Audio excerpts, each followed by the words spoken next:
ఎంత దూరాలకు కదులుతున్నారు? సైలెంట్ గా ఉండండి, లేకపోతే కాల్ చేస్తా.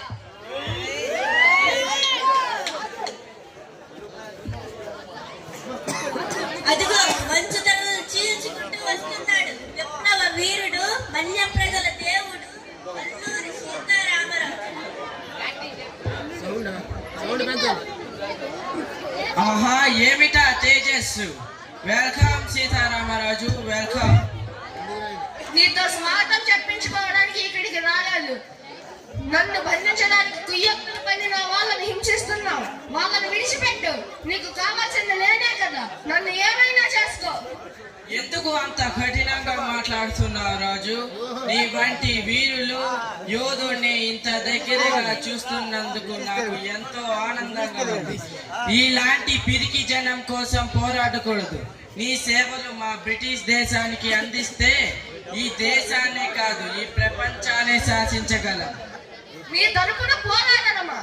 ఈ సీతారామరాజు ఎన్ని జన్మలు ఎత్తినా ఈ భారత మాతకే సేవ చేస్తాడు గాని మీలాంటి కుక్కల తరపున ఉండడు. అదేంటి రాజు, మీ దేశానికి ఎంత సేవలు చేశాం, నువ్వేమో మమ్మల్ని నిందిస్తున్నావు. నువ్వు నువ్వు నువ్వు మా దేశానికి సేవ చేసావా? ఏం చేసావు?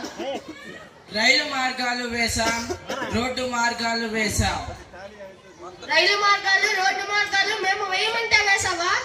నీ కోసం వేసుకున్నావు. అపరిమితమైన మా దేశం సంపదను మీ దేశానికి తరలించుకోవడానికి వేసుకున్నావు.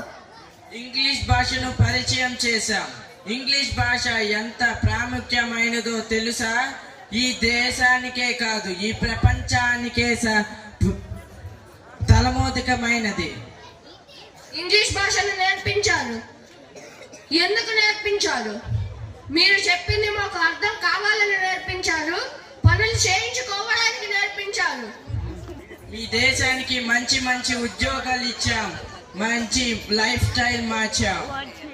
ఉద్యోగాలు ఇచ్చారు. పెద్ద పెద్ద ఉద్యోగాలన్నీ మీరు తీసుకొని మీ క్రింద పనిచేసే ఉద్యోగాలు మాకు ఇచ్చి మీ కాళ్ళ కింద కుక్కల్లో పని చేయించుకుంటున్నారు.